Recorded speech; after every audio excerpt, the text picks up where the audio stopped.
The open mind, free to examine, to question, to disagree. Our subject today, homosexuality, a psychological approach.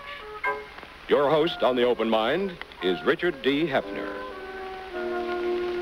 We first dealt with the subject of homosexuality some weeks ago on The Open Mind.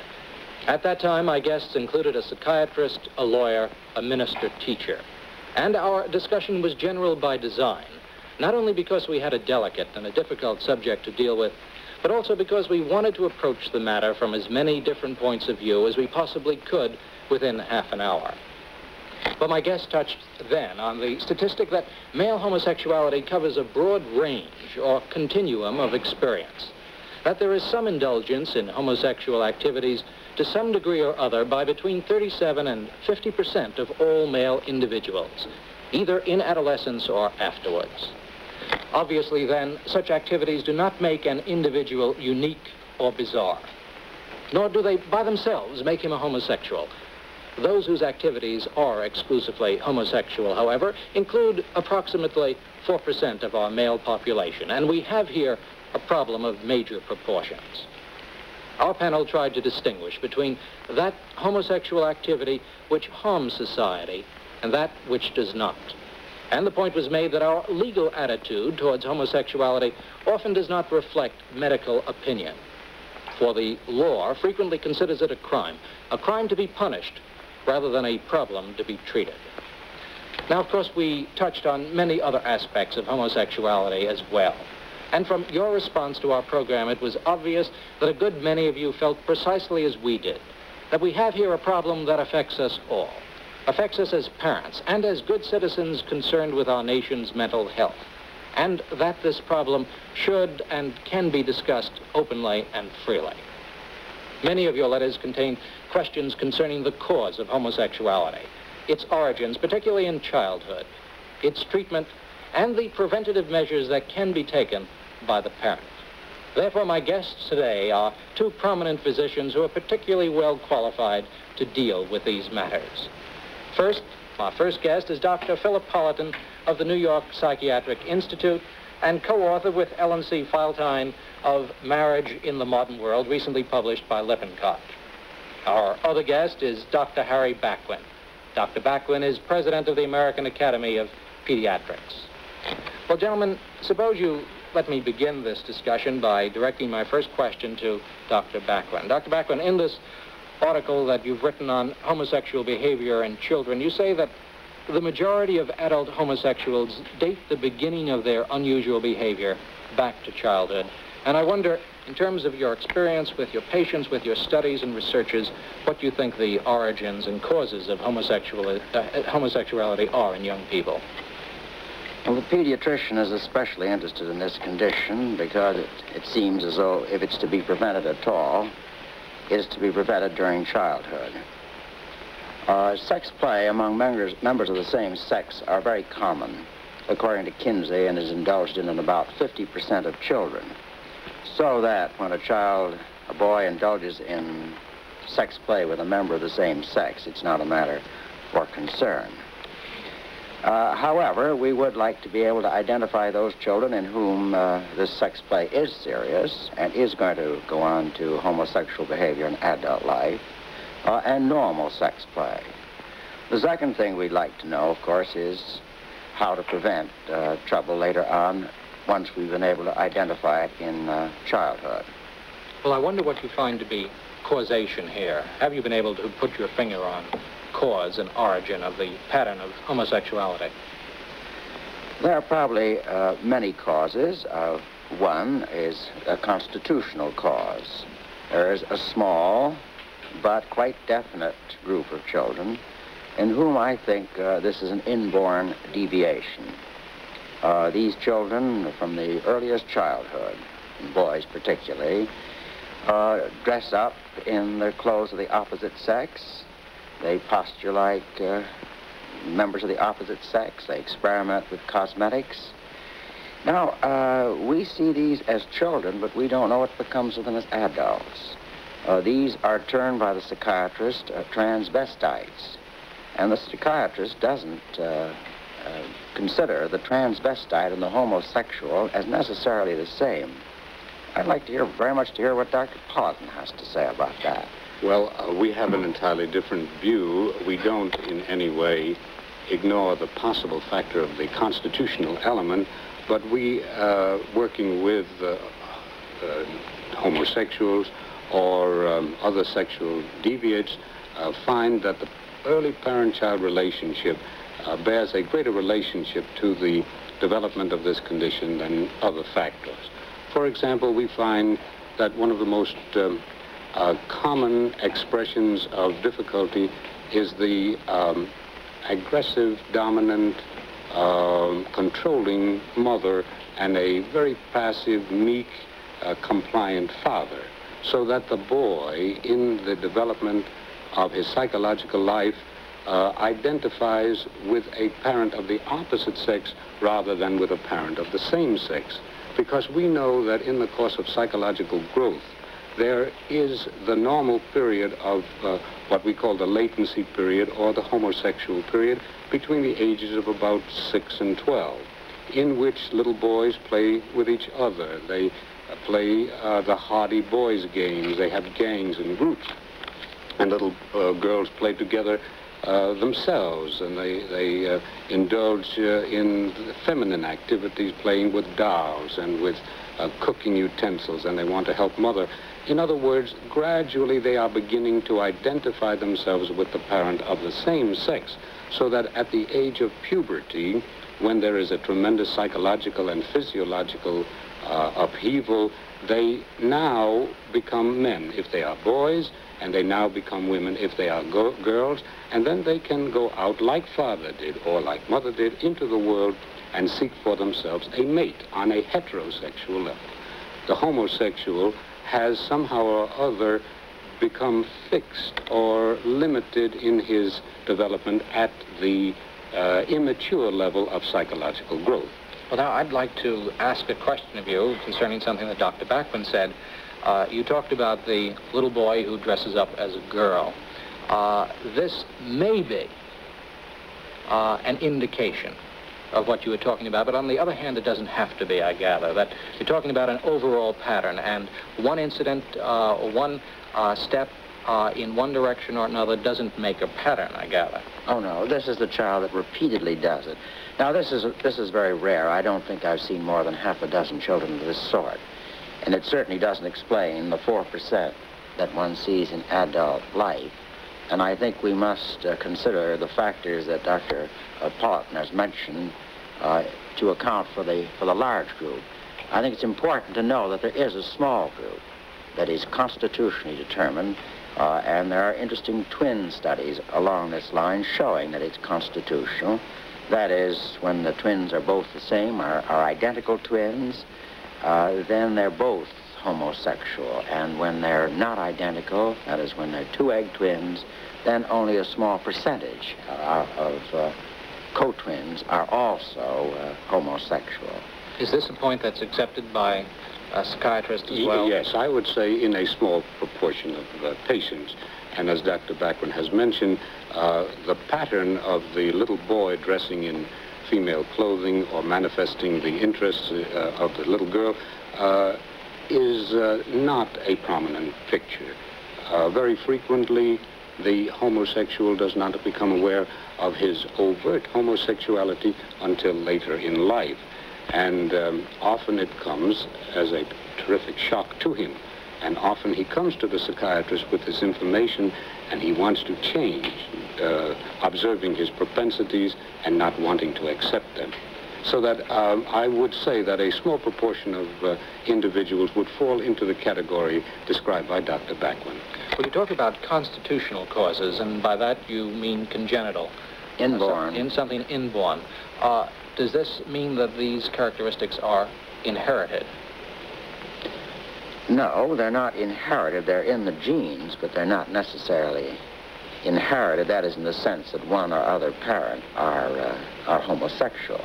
It's genetically determined, and the genetics is not clearly understood. Well, but I wouldn't say that it was inherited in the sense that they get it from one or other parent or from some close relative. What about the matter of body structure or any physical characteristic? Do these things play an important role, if any at all? Hormonal studies have been made on homosexuals and are negative. That is, there are no differences in the hormonal structure of the homosexual and the normal individual. Also, as far as the body configuration is concerned, there are no differences between normal individuals and homosexual individuals. With one exception, Mr. Hefner, and that is that homosexuals are prone to any of the disturbances which anyone else is heir to, and they may develop endocrine disturbances as well as a heterosexual person, so that they may show defects or deformities, but this is not characteristic of the homosexual in general. And it's not causal, I gather. No, it is not causal. As a matter of fact, there have been studies in which they tried to inject large doses of estrogenic hormone in male homosexuals, and they found that the effect was like a castrate. That is, the sexual drive was markedly diminished, but the object was not altered at all. I see. Well, if we then dismiss, with some reservations, the constitutional factor, maybe I shouldn't say dismiss, say that it plays some minor role, and leave out hormonal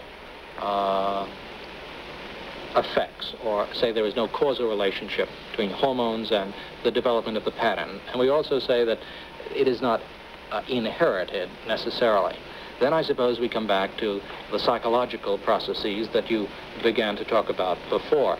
And I wonder if we could elaborate on those, coming back to the question of origin and cause. Why in one family does a child, if we tend to play down the congenital and the constitutional, why does one child become homosexual and in another family a child is not? What are specifically the factors? Well, there again, I want to emphasize the child-parent relationship. And this is a very important element because we cannot generalize and say, well, here there are 3 children in one family and only one of those children has developed homosexuality. The mother is the same, the father is the same. What has been the difference? Well, that is a pertinent question, and we can simply answer that by saying that the emotional climate or the emotional interchange between a mother and each one of these 3 children may be entirely different, even though it's the same mother or the same father. Now, we're not saying that these parents cause homosexuality, but we are talking, and we want to emphasize this because we also want to mention prevention, these certain attitudes. As I said before, a frightening or threatening or intimidating father may so frighten a child, a boy, let us say, that later on in life, he will be so frightened of any male figure that he will want to submit. He will want to be passive. He will want to not enter into any argument. And this passivity may result in homosexuality in order to neutralize or ward off this fantasied, threatening image of the father.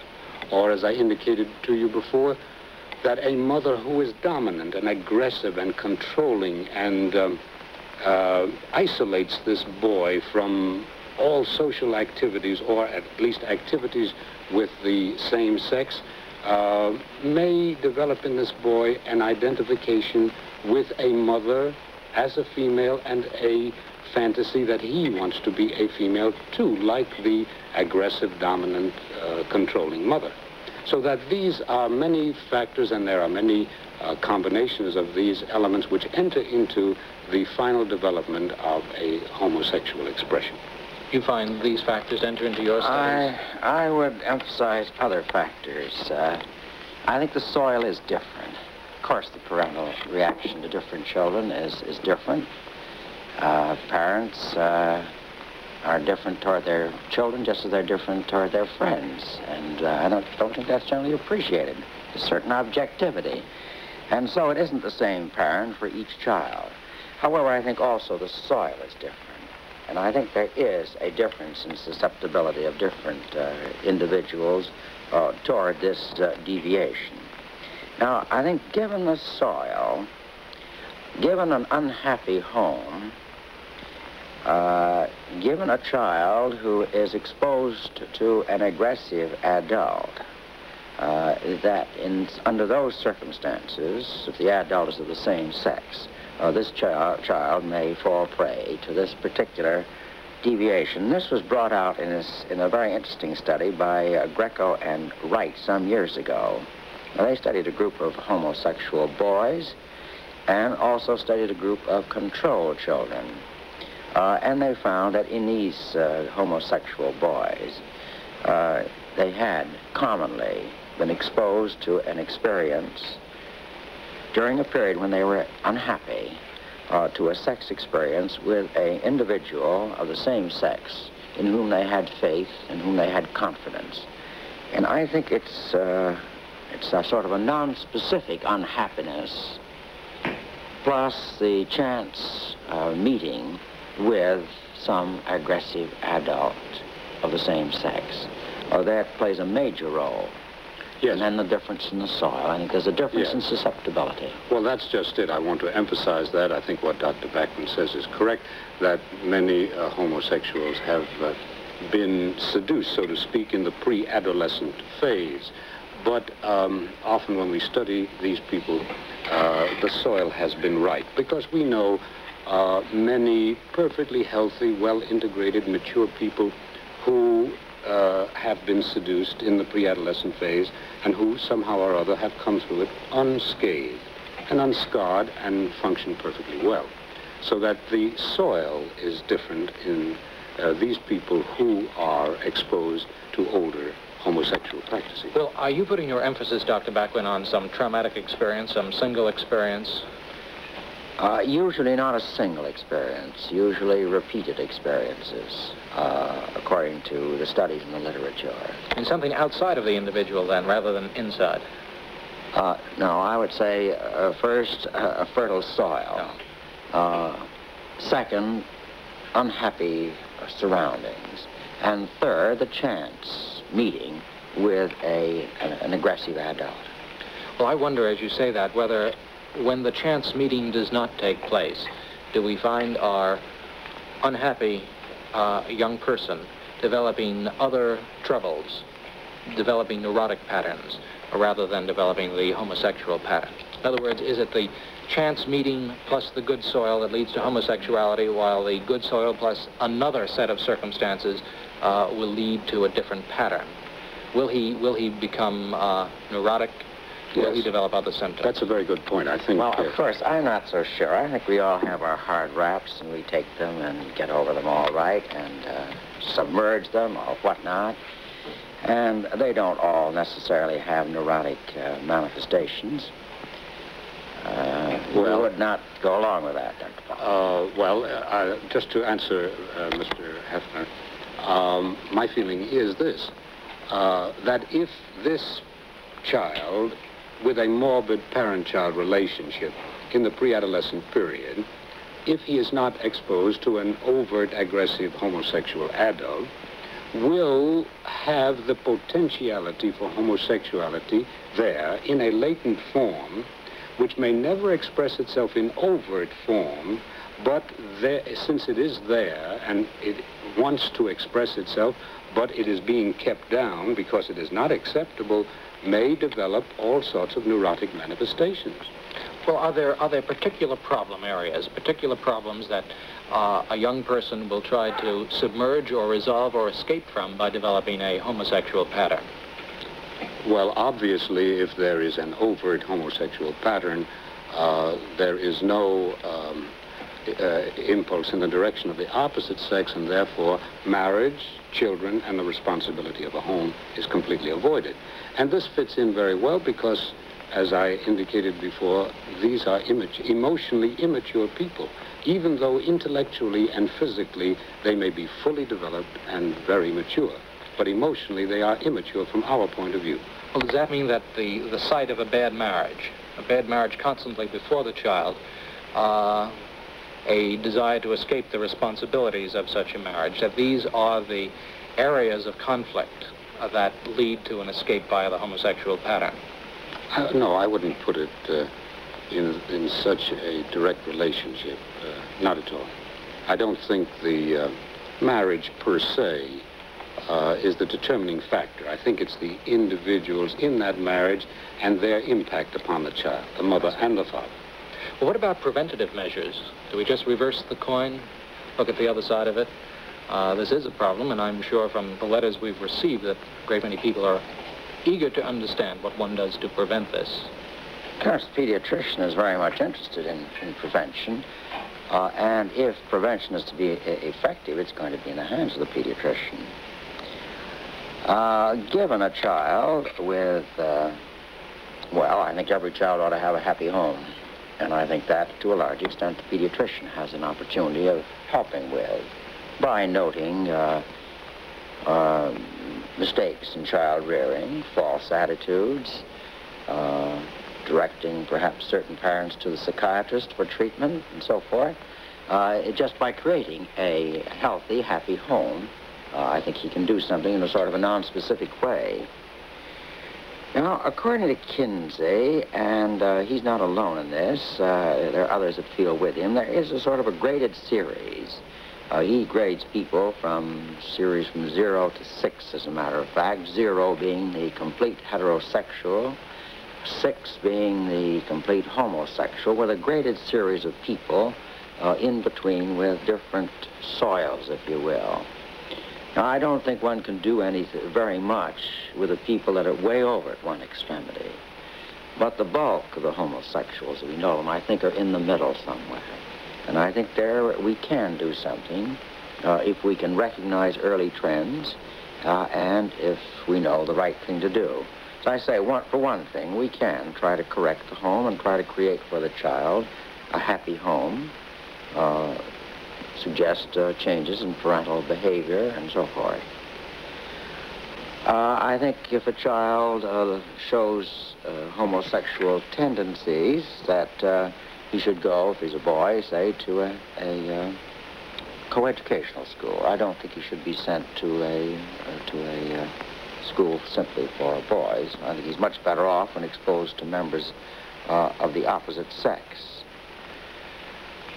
I don't know what else one can do. I don't know that psychotherapy helps very much, because, of course, I've had no experience with it. This is not something that the pediatrician practices. I think that's about all that the pediatrician has to offer. Well, I would expand on that. I certainly agree with what Dr. Backman says, but I would like to be a little bit more specific and emphasize the ages between 7 and 12 as being very important in the identification with the same parent. The boys will eventually have to become men.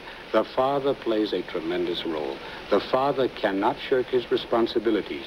He should take the boy with him, fishing, tennis, all the activities which a man indulges in. The Boy Scouts, the minister, the priest, the rabbi play a role in this process of identification with the male, with the man.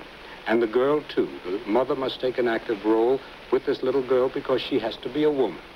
And to permit the little child to be with her when she is cooking or baking or cleaning and have the little child participate. I've heard so many children who say, I was never permitted to do any housework. My mother treated me like a queen. I wasn't permitted to engage in any of these activities, and I miss it. So that these are important. These are very significant aspects of child training and particularly of the child-parent relationship. And as Dr. Backman has indicated, where a child in the pre-adolescent phase shows propensities or characteristics or interests of those of the opposite sex, an active attempt must be made to correct that, to interest him in the things that, for example, little boys are interested in. This can be done actively on the part of the parents within the community, and if the condition is marked, then a child psychiatrist can help a great deal, and group therapy can play a role here as well. You do feel that psychotherapy has its place here? Yes. Well, I wonder also whether you would say that the parent who is concerned has to remember that at the age group that we're talking about, there is a natural tendency for little boys to play together with little boys and little girls to play together with little girls, and that one doesn't just look and then shout and become concerned. No. That's true. And I suppose the pediatrician and the psychotherapist are the people who can best tell here. Yes. But I think it's very interesting that you say there is so much that can be done in the way of direct guidance by the parent. Is it example? Is that how we learn to be men, by seeing men, our fathers? Well, by the process of identification, it's a more active psychological process rather than just a purely visual one. It's year after year, month after month, identifying, seeing what he does in terms of the psychological significance of what he does, and wanting to be like the father, a man like the father. Do you think this is true from your experience as a pediatrician? I think it's true. I can't say from experience because it's hard to make an estimate on the basis of experience. I would emphasize the point that the child's maleness should be emphasized where you suspect that there's maybe something wrong. His maleness, as you point out, should be emphasized. He should be taken out to his baseball game with his father and so forth. But without, I suspect, without attack, without being driven away, supposedly, from the feminine patterns that he's following. If he is a little, well, if his friends call him sissy, you don't follow that up. You don't try to blame him and attack him. You try to present a different example. You just divert him instead of attacking the problem directly. You divert him. You channel off these feminine propensities and substitute something active, masculine, aggressive, so that he can change. And I gather that there is treatment for latent homosexuality. Well, yes. Are you referring to children? Yes. Yes, yes, many child psychiatrists treat situations of this sort. If it is more overt. You see, when we talk about latent homosexuality, we're talking about something entirely different. And I don't know whether we have time to go into that. Well, we have about 20 seconds left, and possibly I shouldn't have raised that point, but I just wanted to emphasize again that you feel that there are corrective measures here that can be taken. Yes. First, the good home life. Second, the pattern set by the parents. The father for the boy, the mother for the girl. Well, I'm afraid that is just all the time that we have for today. Dr. Philip Politan and Dr. Harry Backwin, thank you so much for joining me today.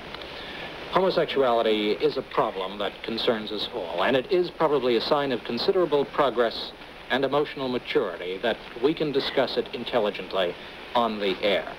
Now, if you have any comments on what we've done today, I hope that you'll send them to me here at WRCA TV. Meanwhile, the Open Mind will not be on the air next week, but we'll be back again in 2 weeks on October the 13th at our regular new time, 6 to 6:30 p.m. We'll be discussing our Bill of Rights, its meaning and its place in contemporary American life. See you then.